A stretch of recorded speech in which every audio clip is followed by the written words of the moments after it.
धर्मेंद्र जी, आप दूसरों को सांप कहेंगे और कोई आपको पलट के डसे भी ना, ऐसा कैसे हो सकता है? जी, ये एक प्रतीकात्मक रूप से बोलते हैं। जिस तरीके से जो भाजपा है, जो केंद्र में जो संघ भाजपा की सरकार है और उससे जुड़े हुए लोग जिस तरीके से नफरत का जहर पूरे समाज में फैला रहे हैं और हिंदू मुस्लिम के नाम पे हो चाहे जाति के नाम पे हो, एक दूसरे से लड़ाने का प्रयास किया जा रहा है, तो निश्चित रूप से ये एक सांकेतिक भाषा है कि जहर है तो जहर तो सांप में होता है। तो इस संदर्भ में हमारे नेतागणों ने ये बोला है कि बीजेपी सांप है, क्योंकि उसमें अंदर नफरत का जहर भरा हुआ सांप्रदायिक। एक्शन के रिएक्शन पे आपके पेट में दर्द क्यों? नहीं, हमारे तो पेट में कोई दर्द नहीं। आप धरना प्रदर्शन कर रहे हैं? नहीं, धरना प्रदर्शन तो जो हमारे आदरणीय मल्लिकार्जुन खड़गे साहब हैं, जो कांग्रेस के राष्ट्रीय अध्यक्ष हैं, उनके प्रति जो बहुत ही अभद्र टिप्पणी की है। यही तो एक्शन का रिएक्शन है साहब। आप सांप बोलोगे, वो रिएक्शन भी ना करें। देखिए, ये तो हमारी जो लोकतंत्र में एक दूसरे पे छोटी मोटी छींटाकशी होती है, वो व्यक्तिगत रूप से टिप्पणी थी नहीं। और हमारे देश में तो अगर लोकतंत्र में अगर सवाल नहीं पूछे जाएंगे, आलोचनाएं नहीं की जाएंगी, तो लोकतंत्र का संचालन कैसा होगा? अहम बात यह है।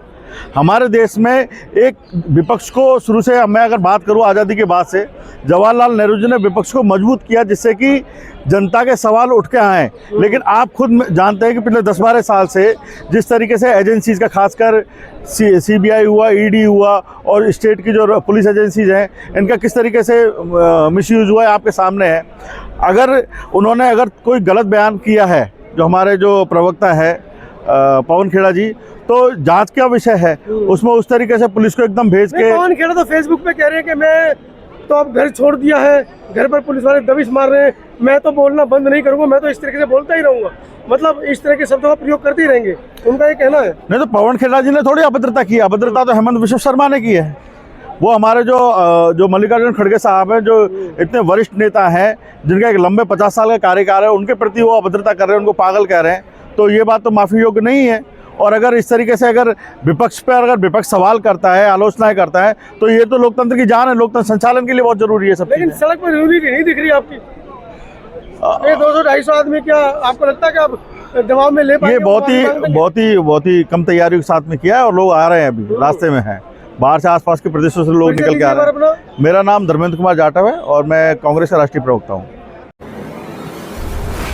शर्मा जो कि नहीं सही उन्होंने कांग्रेस राष्ट्रीय अध्यक्ष मल्लिकार्जुन खड़गे के बारे में एक टिप्पणी की, जिसमें उन्होंने कहा कि उम्र के साथ जो है वो पागल हो गए हैं, और इसको लेकर के कांग्रेस पार्टी में लगातार आक्रोश देखा जा रहा है। कांग्रेस पार्टी जो है लगातार उनके खिलाफ विरोध प्रदर्शन कर रही है। हमारे साथ इस वक्त कांग्रेस के SC/ST मोर्चा के अध्यक्ष है राजेंद्र पाल गौतम। जिस तरीके से देखा जा रहा है, आपके हाथ में भारत संविधान की जो किताब है वो है, और लगातार कांग्रेस पार्टी विरोध प्रदर्शन कर रही है हिमंता विश्व शर्मा के खिलाफ। क्या मांग कर रही है? क्योंकि वो ये कह रहे हैं, कांग्रेस पार्टी ये कह रही है कि दलितों का अपमान किया है, वो ये कह रहे हैं कि कांग्रेस पार्टी ने दलितों का अपमान किया है। देखिए, हिमंता विश्व शर्मा ने, जब कांग्रेस के मुख्य प्रवक्ता पवन खेड़ा जी ने मीडिया के सामने 3 पासपोर्ट रखे जो हिमंता विश्व शर्मा की पत्नी के नाम से इशू है, और इसके साथ साथ कुछ कंपनी के दस्तावेज रखे जो अमेरिका के अंदर उन्होंने इन्वेस्टमेंट बहुत बड़ी मात्रा में किया है, तो होना तो ये चाहिए था कि हिमंता विश्व शर्मा को बताना चाहिए कि उनकी पत्नी के नाम से 3 पासपोर्ट क्यों इशू हुए, और साथ में ये भी बताना चाहिए कि उन्होंने आसाम की जनता का हजारों करोड़ रुपया अमेरिका के अंदर इन्वेस्टमेंट क्यों किया है। वो जवाब देने की बजाय उल्टा उन्होंने सत्ता का दुरुपयोग करके मुकदमा दर्ज करके पुलिस को पवन खेड़ा जी के यहाँ भेज दिया गिरफ्तार करने के लिए। और दूसरी तरफ उन्होंने इस भारत के दलित समाज के सबसे बड़े नेता, कांग्रेस पार्टी के राष्ट्रीय अध्यक्ष मल्लिकार्जुन खड़गे जी के खिलाफ जिस तरह की एब्यूसिव लैंग्वेज का इस्तेमाल किया है, वो इतनी घटिया स्तर की लैंग्वेज शायद कोई देश का मुख्यमंत्री स्तर का आदमी नहीं कर सकता। अगर हम बीजेपी की बात करें तो बीजेपी ये लगातार आरोप लगा रही है, बीजेपी के कई सांसद जो है वो पीसी भी कर चुके हैं, वो ये कह रहे हैं कि मल्लिकार्जुन खड़गे ने तमाम जो दलित हैं उनका अपमान किया, खास करके गुजरातियों को अनपढ़ गवार बोल करके उन्होंने अपमानित किया है। देखिए, बीजेपी आए दिन पूरे देश के लोगों का अपमान करती है और भारत में हिंदू मुसलमान करके वो लोगों को बांटती है, 2 धर्मों के बीच में सांप्रदायिक सौहार्द बिगाड़ने की कोशिश करती है, देश की शांति भंग करने की कोशिश करती है, दंगे कराने की कोशिश करती है। और ये भारतीय जनता पार्टी में चलन है कि जो भारतीय जनता पार्टी का नेता जितनी ज़्यादा घटिया भाषा का इस्तेमाल करेगा, जितना ज़्यादा भड़काऊ भाषण देगा, जितना ज़्यादा हिंदू मुसलमान करेगा, जितना ज़्यादा दलितों का अपमान करेगा, जितना ज़्यादा इस संविधान के ऊपर हमला करेगा, बीजेपी उसको उतना ही ज़्यादा प्रमोशन देती है।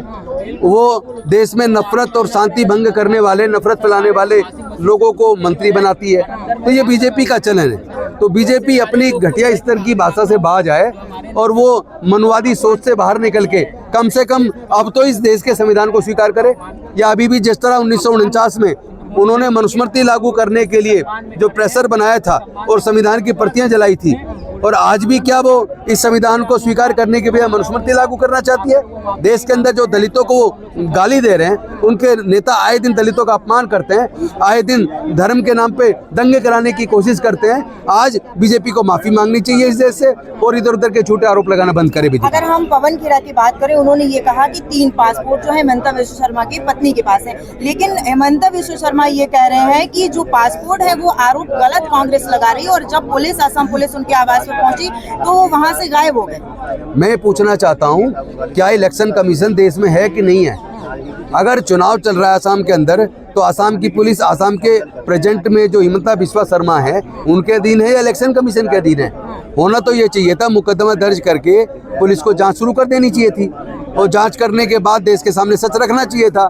लेकिन मुकदमा हिमंता बिस्वा शर्मा के खिलाफ दर्ज करने की बजाय उन सारे दस्तावेजों को जिनको पवन खेड़ा ने मीडिया के सामने रखा, उनकी जांच शुरू करने की बजाय उल्टा मुकदमा दर्ज करके हिमंता बिस्वा शर्मा ने इनको गिरफ्तार करने भेज दिया। ये तो सत्ता का दुरुपयोग है और इलेक्शन कमीशन को स्वीकार करना चाहिए कि वो बीजेपी का पार्ट बन गए और बीजेपी के लिए काम कर रहे हैं। एक आखिरी सवाल है, अगर हम बात करें बीजेपी की, तो बीजेपी अब ये भी कह रही है कि मल्लिकार्जुन खड़गे ने बीजेपी और कांग्रेस को सांप जैसे शब्दों से अपमानित किया है। देखिए, इसमें कोई शक है क्या कि बीजेपी के अंदर जहर भरा हुआ है? बीजेपी में मनुवादी जहरीली सोच है जो इस देश में इंसानियत को नहीं मानती, जो इस देश में महिलाओं का अपमान करती है, जो महिला को पुरुष की संपत्ति बताती है। वो बीजेपी जो मनुस्मृति के हिसाब से देश का संचालन करनी चाहती है, वो मनुस्मृति वाली बीजेपी जिसके जो अंग्रेजों के साथ आज़ादी के आंदोलन में शरीक होने की बजाय अंग्रेजों के साथ खड़ी थी, उस बीजेपी से हम कुछ और उम्मीद भी नहीं कर सकते। लेकिन आज तो देश में उनकी सत्ता है केंद्र में, वो बताए कितने घुसपैठिए उन्होंने बाहर किए और वो बताए कि वो लगातार अगर भारत में इस तरह नफरती भाषण उनके नेता देंगे तो भारत में अशांति पैदा होगी, दंगे होंगे। इसकी जिम्मेदारी कौन लेगा? वो तो कह रहे सांप जैसे शब्द बोल करके और मुसलमानों को ये कहना कि नमाज छोड़ के वो तो कह रहे हैं, मैं कह रहा हूँ ना। हाँ। बीजेपी के नेता और बीजेपी की सोच जहरीली है। तो आप भी सांप कह रहे हैं बीजेपी और अरे मैं कह रहा हूँ और कैसे कहूँ? हाँ। उनकी सोच जहरीली है, नफरती है, दंगे करवाने वाली है, देश की एकता को तोड़ने वाली है, देश की शांति को भंग करने वाली है। वो देश के दुश्मन है, गद्दार हैं, देशद्रोही हैं, क्योंकि वो देश के संविधान को नहीं मानते और जो देश के संविधान को नहीं मानता वो देशद्रोही है। अब कांग्रेस कब तक ये विरोध प्रदर्शन जारी रखेगा? देखिए, हम भारत के जिम्मेदार विपक्ष हैं और जिम्मेदार होने के नाते हमारी जिम्मेदारी बनती है हम इस देश के संविधान की भी रक्षा करें और इस देश के आम लोगों की आवाज बने और हर बुराई के खिलाफ अपनी आवाज बुलंद करें। हम